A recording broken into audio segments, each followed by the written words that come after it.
This is CGTN, China Global Television Network.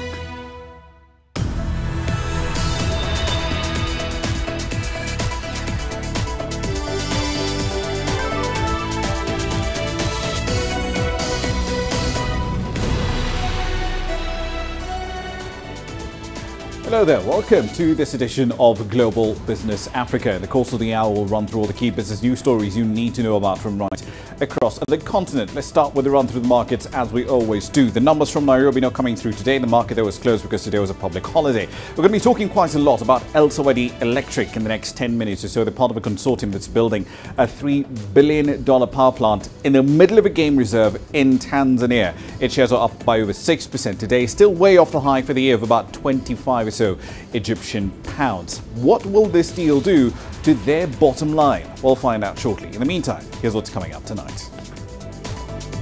Tanzania is set to build a $3 billion power plant as in a protected World Heritage Site. The UK Prime Minister is fighting for political life as a no-confidence vote gets underway. And Zimbabweans are facing a gloomy 2019 as painful but necessary economic reforms measures are implemented. But let's start the hour in East Africa, where Tanzania's government has today signed a deal for the construction of a $3 billion hydroelectric power plant with an installed generation capacity of over 2,000 megawatts. Now, if completed as currently designed, it will more than double Tanzania's electricity generation capacity at the moment. The power plant and the dam will be built in the Selous Game Reserve. It's a UN-designated World Heritage Site in southern Tanzania. The dam will be built by an Egyptian consortium. Arab contractors will own about 55% of the project. EGX-listed El Saweidi Electric will hold the remainder. The country's president, John Pombe Magufuli, has pushed ahead with this project despite quite a bit of concern about potential environmental damage. He says that improved tax revenue collection has given the country the fiscal room that it needs in order to be able to pay for this project. All right, then, so let's get you the latest details on this particular project. Daniel Kijo joins us live from Dar es Salaam with more. Daniel, do we know why Egyptian companies were selected to build this power plant? What made this consortium led by El Saweidi Electric the best pick compared to other companies?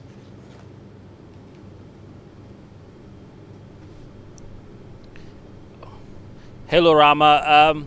These two countries have had diplomatic relations for about 53 years. Now, they're already Egyptian companies in agriculture, construction, medicine, and water operating in Tanzania. The other half of the awarded consortium went to the Arab Construction Company, which already has presence in Tanzania and has already constructed a bridge. Now, President Magufuli has expressed the importance to show African cooperation with an Egyptian company being awarded this important tender. And he's also acknowledged the historic relations between these two nations and even applauded the economic cooperation and trade exchange, as well as the many Egyptian investments in Tanzania. Indeed, I'd also like to rope in our correspondent over in Egypt, Yasser Hakim, joins us now live from Cairo. So Yasser, welcome to the conversation. Now that shares in El Saweidi Electric, they were suspended from trading at the EGX. What exactly happens next? Because they're up over 6% today, but that's not close to the year's high so far. But what do investors, generally speaking, make of this deal in Tanzania? Yes, it's been extremely positive.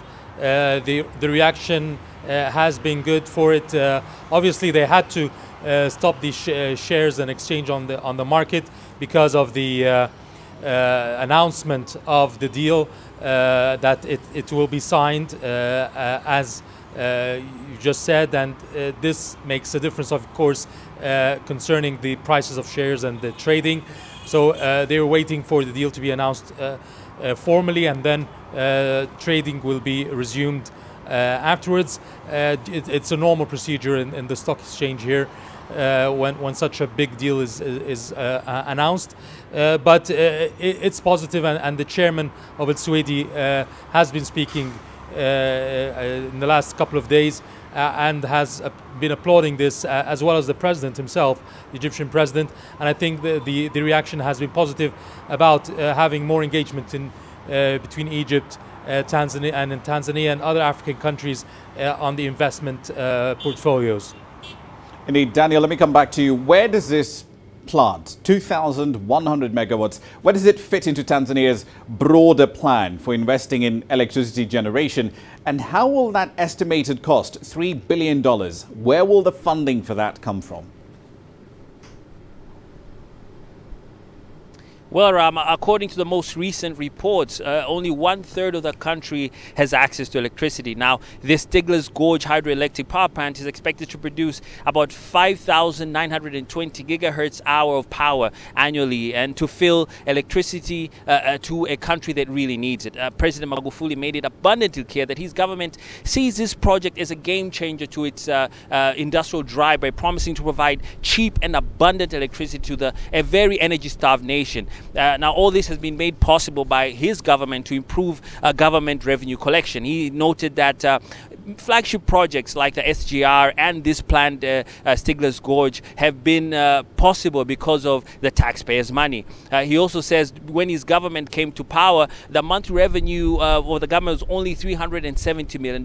And now he boasts that his government has a monthly annual revenue of an average of about $530 million. So it seems that he's saying that the funding would come from the taxpayers.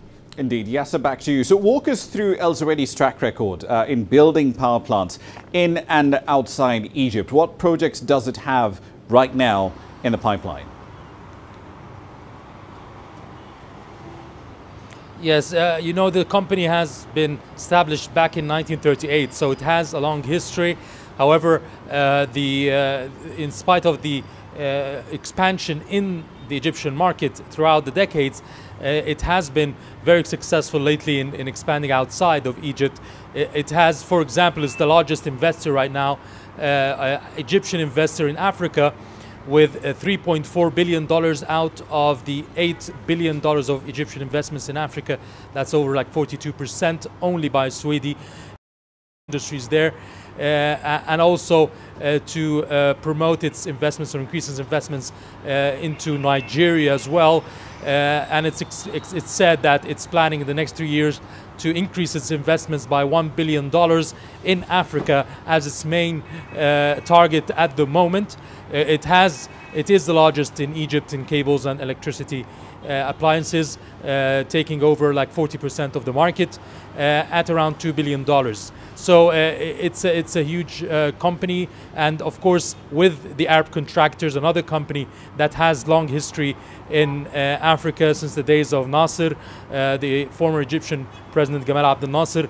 It had a lot of investments in the continent. It slowed down in the decades in the 70s and 80s and the 90s as well, and now it's trying to regain its presence in the African market, the Arab Contractors, and this deal is considered a springboard for the investments of the Arab Contractors in the next few years. Right. One last question for you, Daniel. Tanzania has enormous natural gas reserves, 57 trillion or so cubic feet, most of that untapped offshore. Why have the country's energy planners at this point prioritized this hydropower plant instead of developing perhaps power plants of a similar magnitude based on those natural gas assets? Well, Rama, Tanzania is consecutively developing its gas sector with the following. There's a Kinyerezi 2 project that is worth about $432 million. It was launched last year with a And upon completion of all these projects, the country is estimated to save up to $1 billion on yearly oil imports and electricity generation. This is based on the most recent report. Now, we know that Royal Dutch Shell, along with Statoil, ExxonMobil and Ophir Energy, are said to be in discussions to construct an offshore liquefied natural gas export terminal in the southern Lindi region. And also this Stigler's Gorge project is about 50 years old. So it has been, it's not something new. The former President Nyerere had spoken of having a hydropower electric plant in the Rufiji River. And now what Magufuli is doing is basically making something that is 50 years old alive and signing the deal. So it's something that has been ongoing for a while. Indeed. Thank you for that history lesson. Definitely something to keep in mind. Daniel Kijo there, live, of course, in Dar es Salaam, and Yasser Kim in Cairo as well. Just to give you some sense of the numbers that we're talking about here, some of the gas plants he's mentioned, that Daniel mentioned over there, add up to about 700 or so megawatts in extra generation capacity. That's coming online between December and August next year. Further afield now, from 2100 GMT, we will know if Theresa May is still going to be the Prime Minister of the United Kingdom. In many ways, it is today's biggest story. Lawmakers are taking part as we speak in a confidence vote in Parliament that will determine her future. Now, she said she's fighting the vote on her leadership of the Conservative Party with, in her words, quote, everything I have got, end of quote. Now, earlier today, she said that a change of leadership would put the UK's future at risk and also jeopardise Brexit. She added that any new leader will have to extend the March 29 deadline for the UK's exit from the European Union. Lawmakers in May's Conservative Party triggered a confidence vote in her leadership, plunging Britain's planned divorce from the EU into chaos earlier today. There are less than 4 months left until the UK's divorce is finalised, and the world's fifth largest economy is facing the prospect of a disorderly no-deal exit or another potentially divisive referendum. Sir Graham Brady has confirmed that he has received 48 letters from Conservative MPs, so there will now be a vote of confidence in my leadership of the Conservative Party. I will contest that vote with everything I've got.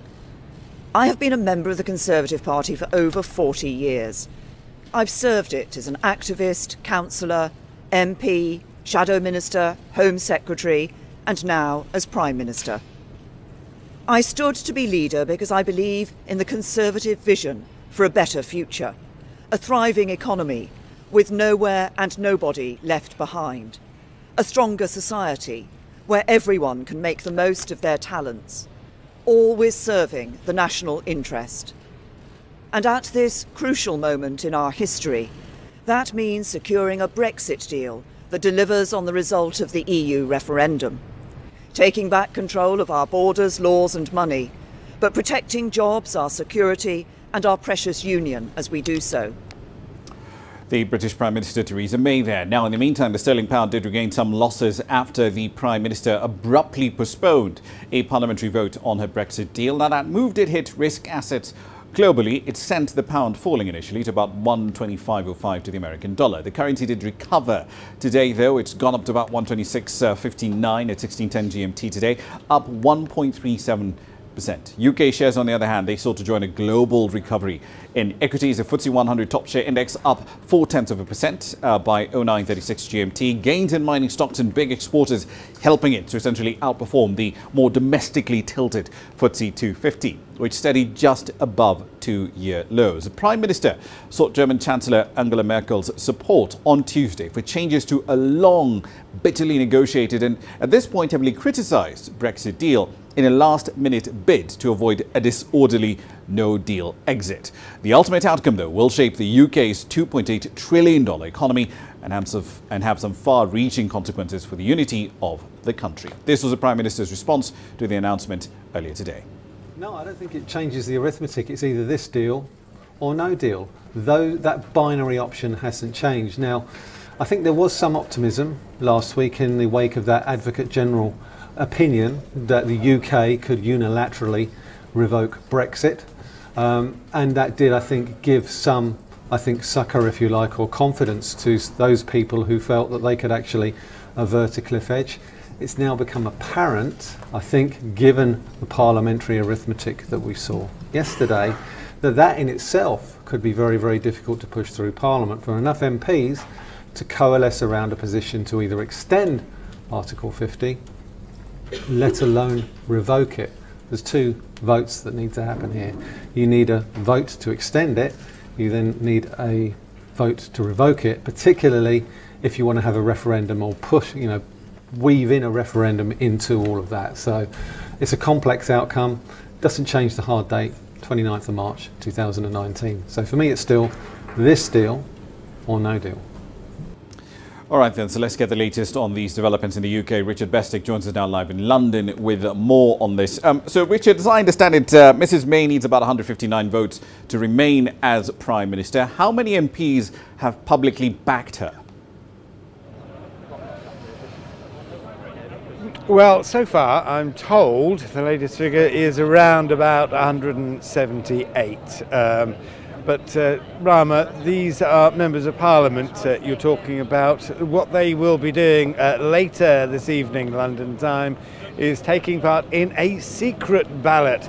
So whatever they say to those people asking, or whatever they declare publicly, needn't necessarily be what they vote when it comes to it.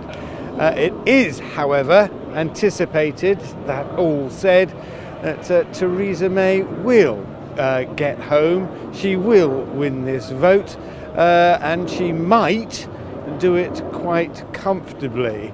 But it will be a measure of the level of upset, the level of the degree of resistance she faces within her own party. Ramah, one of the most interesting comments I heard today was from Philip Hammond, the Chancellor of the Exchequer, one of the three most senior members of the British Cabinet, saying that this vote, what will be achieved by this vote is actually flushing out extremists in the party who have their own agenda. So what it does do is it's a measure, it's a barometer of the level of division inside the ruling Conservatives here in Britain, that the third most important person in the Cabinet can routinely describe other members of Parliament representing his political party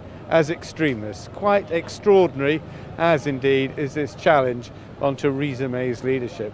Indeed. So we've heard, though, these rumours, these hints of a leadership challenge have been swirling around in and outside the media for months now. But why is it coming to light now? Why does this timing work for this deeply anti-Europe wing of the Conservative Party? Well, it was triggered really by that vote pulled on Monday by Theresa May for Tuesday. She, having denied consistently that she was going to pull the vote, she then finally went before Parliament and said, I'm not going to win. I'm going to go off on a tour of Europe, and I'm going to try and persuade the other senior European Union leaders that I should be allowed to make changes, last-minute changes to the European Union withdrawal agreement. That's the agreement she agreed with the EU and that was then sealed. Well, she got short shrift from most of them, and she returned to a raucous House of Parliament today. But importantly, there were a good deal of angry members of Parliament on her own backbenches who were pretty fed up with the fact that they'd gone through something like 4 days of debating the EU withdrawal agreement, and then she said suddenly pulled it, and it's now represented in this challenge on her leadership. Indeed, but the UK, though, is running against the clock here with respect to Brexit. Doesn't this vote at this time come off as rather selfish, especially given the very real prospect at this point of a no-deal Brexit? Yeah, I mean, you've only got to listen to phone-in radio stations in Britain and to TV, members of the public on TV. There's a good deal of anger, and not just at this, what's seen by members of the public and members of Parliament as self-indulgence. They are angry at the way also that the government has handled the whole Brexit affair, whether they're on the Remain side or whether they're Brexiteers. It's now got to a situation where if she wins, and she is anticipated to win, she will be locked in for another 12 months. And she is adamantly opposed to a second referendum, so that blocks that option. She still can't get her agreement with the European Union through Parliament, and neither will she be able to get any kind of no deal Brexit through Parliament. So the three options that exist have all now been locked off, and in part thanks to this challenge to her leadership. Indeed. So let's assume, for argument's sake, that we have this conversation at 2100 GMT. Theresa May has lost the vote. What happens next? Well, chaos. I would imagine the markets, which you were suggesting earlier there, Ramah, hadn't moved too much because they largely believe she'll come out unscathed if facing all the same intractable conflicts that she's suffered up until now. Once that happens, she is then no longer the leader of the party. She remains Prime Minister of Great Britain.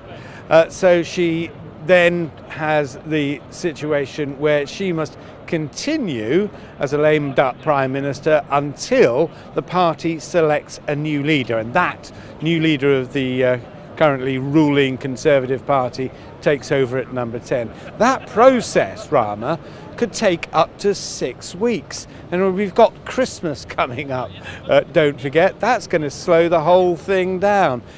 She was right when she came out onto the steps of number 10 earlier and said 6 weeks of tearing ourselves apart will do no good at all. It will only add to the division.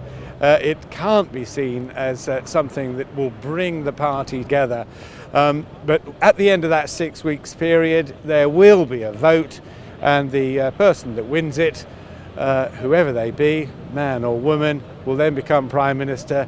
They then step into all the old problems, except they're a month and a half nearer that March deadline. Indeed. Let's see how all of this plays out. Remember the 12th of December. You'll be hearing a lot more from Richard Bestick and the team over in the UK. Thank you for that. All right, then, our company news wrap starts in the energy sector. Let's start with Total. The French oil firm has signed an agreement to explore 2 blocks offshore in Mauritania as interest among oil companies to discover the lucrative West African Atlantic margin basin does grow. Now, the deal covers offshore blocks C15 and C31. Total will operate those with a 90% stake. The state-owned Société Mauritienne des Hydrocarbures et des Patrimonies Miniers will hold the remaining 10%. Elsewhere, mining companies in Zambia may lay off more than 21,000 workers due to reduced capital expenditure over the next 3 years if the government there introduces high taxes come January. Africa's second largest producer plans to introduce entirely new mining duties to replace also value-added tax with sales tax and increased royalties to bring down rising debt. South Africa's famous brand says its UK-based unit Gourmet Burger Kitchen has closed 14 of 17 underperforming stores in the wake of the approval of a restructuring plan by creditors. The South African firm bought GBK in 2016, but its contribution to group profitability has been hampered by pressure on consumer spending, as well as factors ranging from higher property rates to increased input costs and an oversupply of restaurants as well. And finally, Ethiopian Airlines has started using Kenya's Eldoret International Airport, that's in the western end of the country, for the export of flowers and other goods directly into the EU. Airport manager Walter Agong said that the carrier will be landing at that facility with electronic goods and then taking off with horticultural produce. Horticultural production in western Kenya is, however, still relatively low to fill up that cargo plane at one go and export the products directly into European markets. That's a run through your company headlines.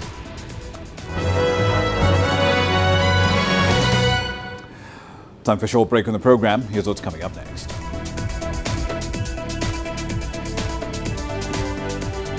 Zimbabweans face a tough 2019 as painful but necessary austerity measures kick in. And African producers are urged to consider coffee tourism, among other things, to boost sales and revenue. All that and more is in the pipeline. The world economy as we know it is about to change. Global business reports highlight emerging markets, developing countries, and dynamic sectors worldwide. We feature top analysts and newsmakers to provide perspectives on every facet of business. From an on-the-ground perspective, we provide you with balanced and objective assessments. Fast, sharp, and insightful. Global Business. Only on CGTN. Every story starts out like this.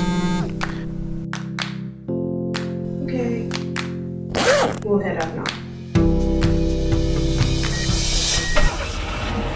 But beyond the rush of the numbers, there's always a more fundamental question. What happened? Who has been affected? When market-moving decisions are made, who's responsible? And why? situation on ground. Joining us in Johannesburg is Sumitra Naidu. Hello, Nairobi. This is how all stories begin. See how they end. Only on Global Business.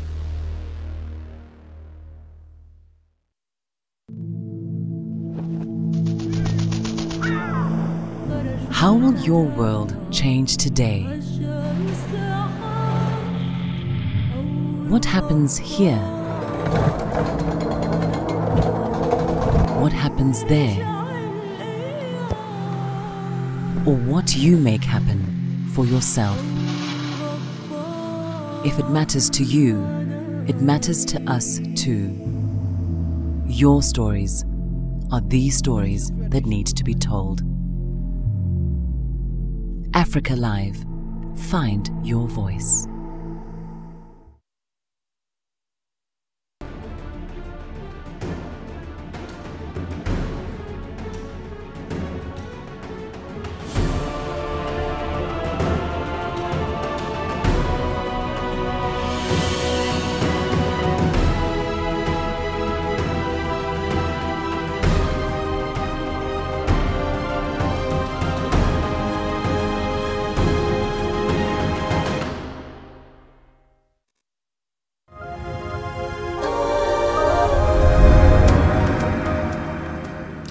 Welcome back to the program. 2019 could be the first year in a really long time that Zimbabweans get into, anticipating that it's going to be much tougher than the previous one.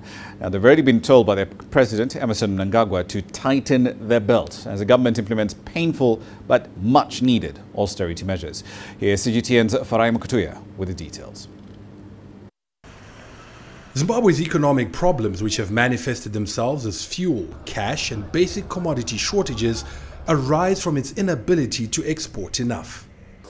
So the government has introduced reforms to try to generate more exports and discourage unnecessary imports to preserve foreign currency.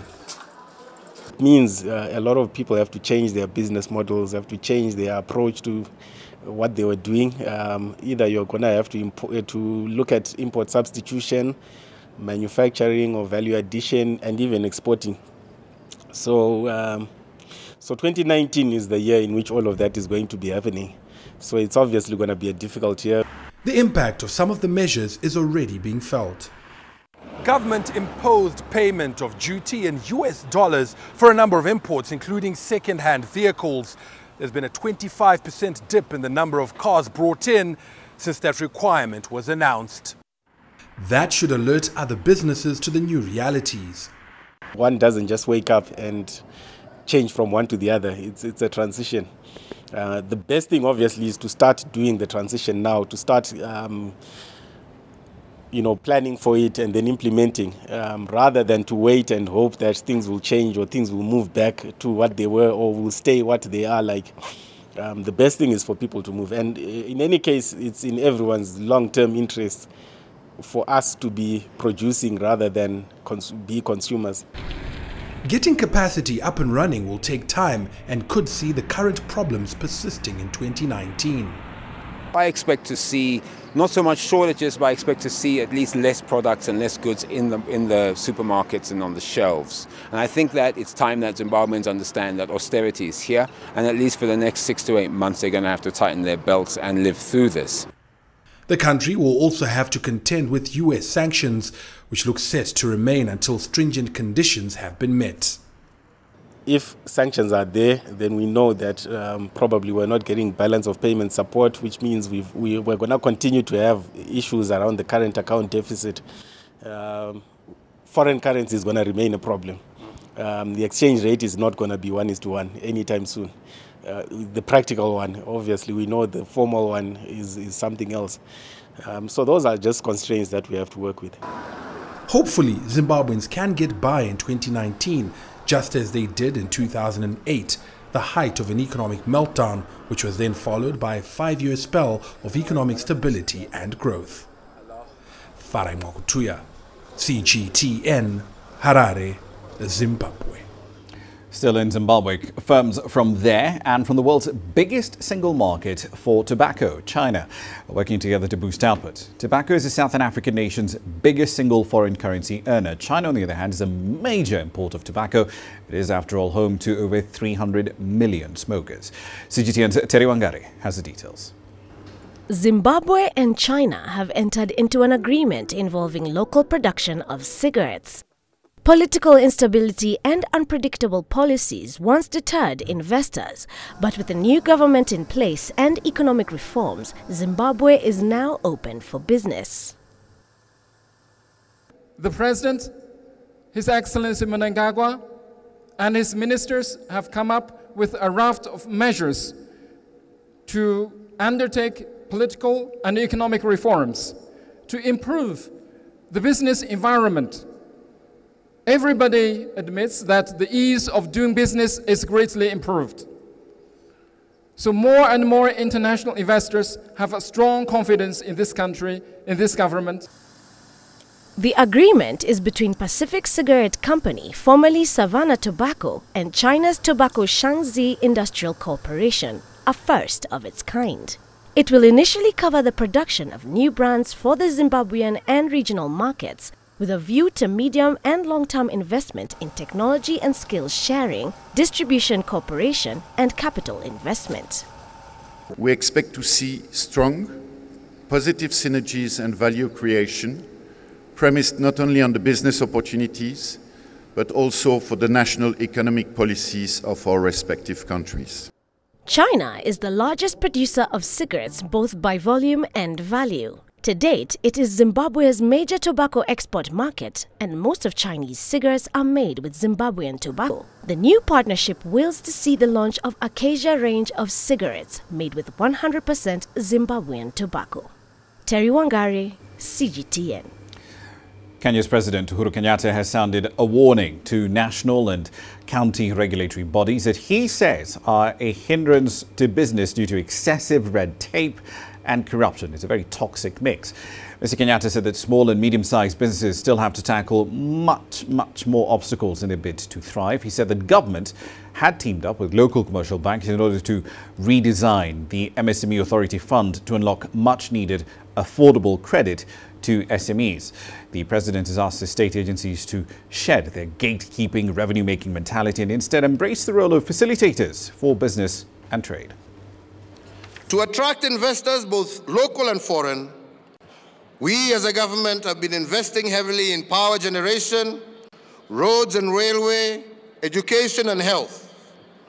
It is also the reason we are working hard to make it easier for business to be conducted in Kenya. If we cannot compete effectively, our dreams of a prosperous country with decent jobs for all will not happen. Well, still in Kenya, where the Global Steering Group for Impact Investment has concluded its inaugural Kenya Impact Dialogue. That event was attended by over 200 impact investors, social entrepreneurs and policymakers too. They discussed a more coherent approach to impact investment in the East African economy. We welcome the formation of the National Advisory Board. It will belong to this global network. But more importantly, it will also provide learnings and then proposals to government on how we can expand the stimulation of social impact investment within Kenya. Coffee exports from Africa face a broad range of challenges, and that covers mostly everything from volatile international prices to inconsistent quality and quantity. Now, for most big producers like Ethiopia and Uganda, exports are the main revenue stream. Now, though, alternatives are being explored like coffee tourism. CGTN's Coletta Njohi spoke to Fred Kawuma. He's the Secretary General of the Inter-African Coffee Organization. Their conversation started by comparing coffee yields on the continent to those in other parts of the world. A lot of farms, a lot of coffee farmers in Africa are having yields of less than 300 kilograms per hectare. You know, if you put together the yield per tree and so forth and number of trees that would be in a hectare, you'd get a yield of about 300 kilos per hectare. So if in Africa, we are just performing at a capacity of 10% compared to more efficient origins. One of the things that we are hearing now is the fact that in order to take back our rightful position in the international market as far as coffee is concerned as a continent, we need to really come up with innovations. One of the issues being discussed is coffee tourism. It's a question of people who can be innovative to come up with packages, tour packages that will take people to visit specific sites. Kenya used to have what was called the Kenya Safari, the Kenya Coffee Safari. It was very successful. It was done by the Coffee Board of Kenya of those days. It has gone, it's a long time ago that I heard of the Kenya Coffee Safari. But that was one of the ways of getting the buyers to come and interact with the producer. So it's possible for us to develop this tourism package. In Uganda, we have also wild coffee. We have forest coffee in Uganda, and there are some tour companies that developed a package of getting people to go and visit wild coffee, for instance. But it hasn't been promoted much, so people don't even know much about it. So there are efforts that have been made, but they need to be scaled up significantly. What are some of the aspects that coffee tourism will need us to redefine as a continent, especially in coffee production? In developing a tour package, it would be good to, first of all, talk to customers and potential customers, find out what is it that would be interested, and then work with airlines. Ethiopia, in the case they're working with Ethiopian Airlines, which is very good. Countries that have a national carrier, it's fantastic. Kenya, you know, Rwanda Air is doing the same. So there are different ways of doing this, but it requires some entrepreneurial innovation that you know, individuals have to get into this. It can't be, you will not find a manual that gives you instructions on how to do this. For a long time now, the coffee exporters in the continent have been lamenting about the performance of the coffee in the export market, or as far as export is concerned. But now we are hearing talks of domesticating the consumption of our own coffee. A presentation that I saw last week showed us that consumption in Africa is in excess of 11 million bags of coffee. Today, Africa is exporting about that same amount of coffee.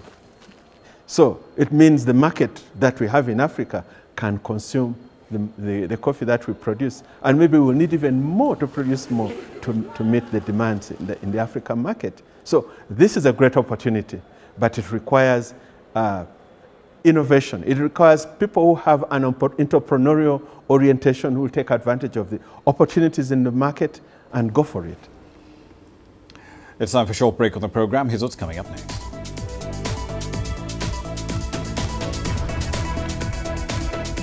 Uncertainty still haunts oil markets despite OPEC's pledge to cut output. An Alphabet CEO pushes back against claims that the firm has a firm political bias. All that and more is in the pipeline.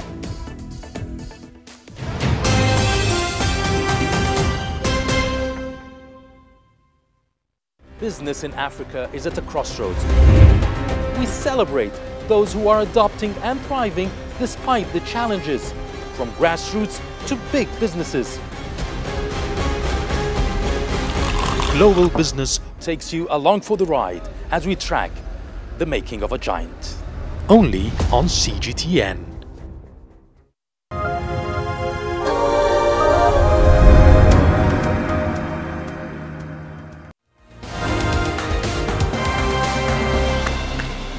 Welcome back to the program. Let's run through the stories making your headlines at this hour. Starting in the UK, Theresa May is facing a no-confidence vote. This comes after her controversial move to push forward a parliamentary vote on a Brexit deal she negotiated. Instead, the Prime Minister toured European capitals in an effort to salvage the agreement after MPs slammed its provisions on the issue of the Irish border. However, while she did get some sympathy from her partners across the Channel, the bloc firmly rejected any hint or any possibility of renegotiating that deal.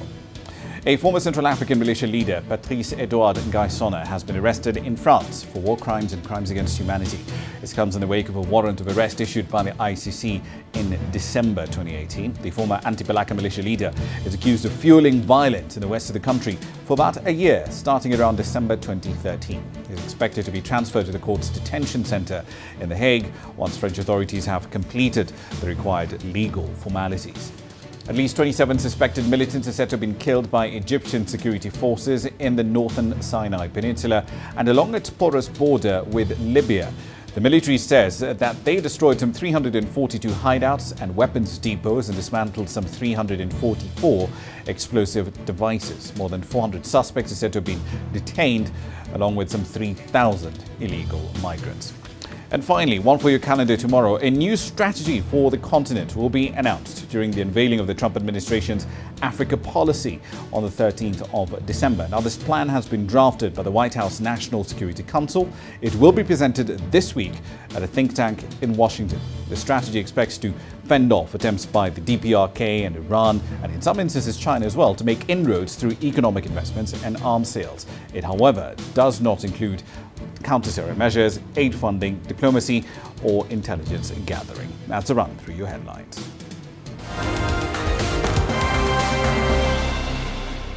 Right then, commodities now. OPEC members will meet in April next year to review the impact of cuts they agreed to last week and to sign a long-term production cutting pact. Now, to recap, last week, OPEC and some non-OPEC oil producers like Russia, one of the top three, decided to cut output by 1.2 million barrels a day for 6 months starting in January. This comes after oil prices fell by over 24% from end September to date. According to the UAE's energy minister, the alliance with Russia and other non-cartel producers has made OPEC more effective. Our decision for 2019 was to reduce the production by 1,200,000 barrels per day for OPEC and non-OPEC countries. We think this will help to achieve balance in the market and therefore make 2019 a good year. Related to that deal, Nigeria's daily oil output should fall by at least 44,000 barrels a day. That's their contribution to the cuts agreed to by The move to reduce daily oil production effective from January 2019 is targeted at helping regulate crude oil prices on the international oil market. A statement released after a meeting of 15 member countries in Vienna, Austria, reports the cut is subject to a review in April 2019. Nigeria, Africa's largest producer of oil and a member of OPEC, produces around 1.7 million barrels of oil per day. The country has the capacity to produce over 2.5 million barrels per day, but has not been able to achieve this since 2016 because of militant activities in the oil-rich South-South region of the country. The militants claim despite many decades of oil production, the government has underdeveloped the region. Africa's most populous country relies on oil as its major source of revenue to cater for its nearly 200 million population. However, the Nigerian National Petroleum Corporation, NNPC, has assured citizens that the country will not be affected by the cut in oil output next year. A global slump in oil prices in 2014 led the country to a recession in 2016, and since then the Nigerian government has been making efforts to diversify its oil-dependent economy to other sectors like agriculture. Phil Ihaza, CGTN, Abuja, Nigeria. Right, then let's turn to the tech world. The CEO of Alphabet, that's Google's parent company, finally had his day before American legislators. That hearing claims of political bias from US politicians are flying around the room. The chief executive in question, Sundar Pichai, he faced members of the Judiciary Committee to answer questions on a range of issues, from how much data the company gathers from its clients like you, to how and why it ranks such results as it does, to its business plans in China. The CEO pushed back against accusations that the firm's search results excluded right-wing views or that it has a firm political bias. We don't participate in partisan activities. We engage with both campaigns. We support and sponsor debates across both sides of the aisle, and we provide users with information to get to election. All right, then, so let's get you more on this. Daniel Rangers is live in Washington, D.C. with more on this. So, Daniel, time and time again, I had legislators raising questions about how much data Google collects from its consumers. But is there any appetite at this point in Congress for tighter regulation of these tech titans like Alphabet, Amazon, Twitter and Facebook? Yes. There definitely is, but the impetus for this is not coming from Congress alone. It's coming from titans of US industry, including the tech companies themselves. So in effect, what we're going to see over the coming months is an effort to find a course forward, given the fact that many consumers have these concerns. There are stories every day about people's data being compromised or not understanding how that data is being used. So I think there is a huge appetite in industry to create certainty among consumers, so consumers no longer have that nagging insecurity inside them. So much of this legislation effectively is going to be drafted by industry itself, including the tech titans, to make sure that they have a system which protects their business model as well as reassures the public and makes it into less of an issue in the future. Indeed. So Alphabet CEO, just to pick up on what you said, he said that the firm is in support of privacy laws akin to GDPR over in the EU. But GDPR has been in force for at least 7 months now. How has that changed how Google operates in Europe, or its revenues for that matter, from EU markets?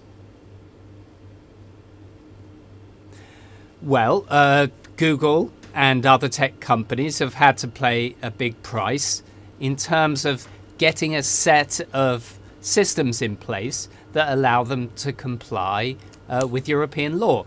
So it is not necessarily, it takes a dent on profits. But almost you have to imagine that these tech giants are like medieval castles. They allow people, vendors, to come in. Turnips.com, you can come in and sell your turnips as long as you give us 50% of your profits. You can come into the castle, you're protected. We have plenty of consumers inside these walls. You also have to provide us with the data. Well, effectively, having regulations like this builds up higher walls and makes it more difficult for new competitors to come forward. So in the short term, for these giants of the tech industry, there are implications in terms of their profitability.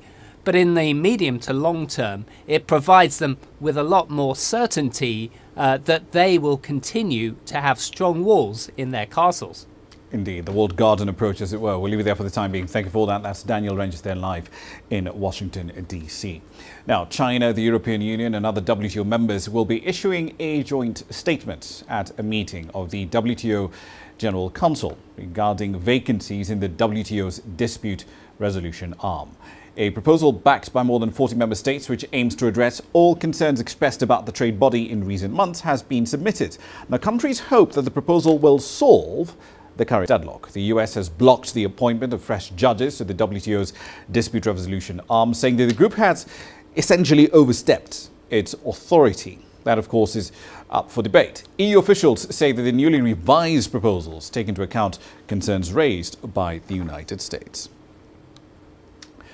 More company news. Huawei's chief financial officer has been in detention, facing charges of fraud by Canadian authorities for nearly 2 weeks now at the United States' request, but she's been released now on bail. A Canadian court granted Meng Wanzhou bail of about $7.5 million amidst continued protest by China's government, which is demanding her release. The Chinese tech firm says it hopes that the US and Canada will settle this case fairly and promptly. This is the latest comment from China's foreign ministry. Our request is very clear. Canada should correct this wrong practice and clear Meng Wanzhou immediately. Now, it might be late in the year, but there's still firms going public. One of the latest, Tencent Music. It's due to list on the New York Stock Exchange. Now, that share sale is expected to be one of the largest equity offerings from China this year. Tencent Music's listings comes after one of the early investors claimed that the firm basically threatened him into selling his equity stake. Many are also wondering if it can beat Spotify. Here's CGTN's Nick Harper exploring the rationale for US listing for this Chinese streaming firm. Hoping to hit a high note with investors when public trading begins on Wednesday in New York. Tencent Music Entertainment looks set to be the third largest Chinese initial public offering in the US this year. That's behind video streaming company iQIYI and social shopping app Pinduoduo. But the lead up to the IPO has been far from harmonious. It's kind of like the incredible melting ice cube. I mean, this thing started out with great aspiration. The company, which owns 3 streaming platforms and the karaoke app WeSing, had hoped to go public in October with the goal of raising $4 billion. But it delayed the move amid US-China trade tensions and market volatility. Tencent now aims to raise up to $1.2 billion. This has gotten downsized way beyond recognition and where it was originally intended to be. So it appears as though the outlook from both the company, Tencent Music, as well as the underwriters is we just have to get this deal done.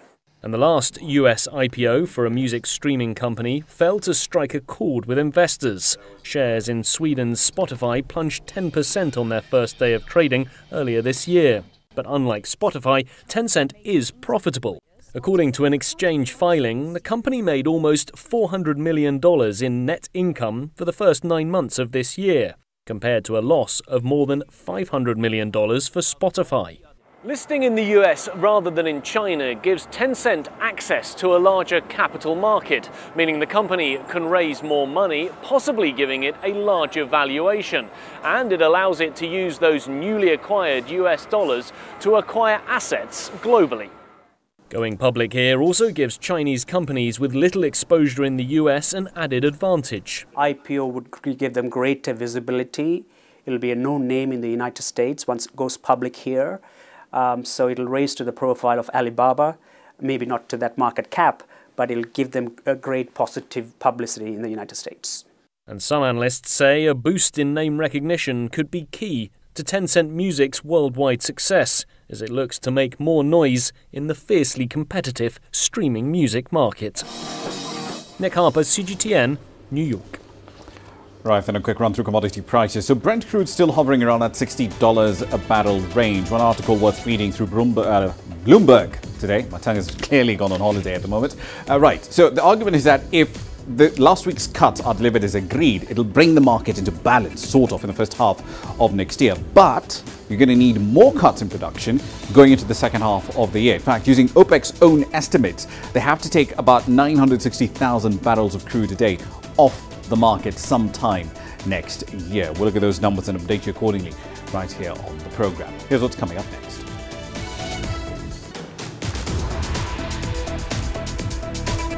A Ugandan-based startup bags $25,000 for developing a mobile ultrasound device. Images may appear to be identical, but looks can be deceiving. The difference is not always obvious. It has to be discovered. There are always different sides to a story. We put the focus on the details. To see more, to understand better. CGTN. See the difference.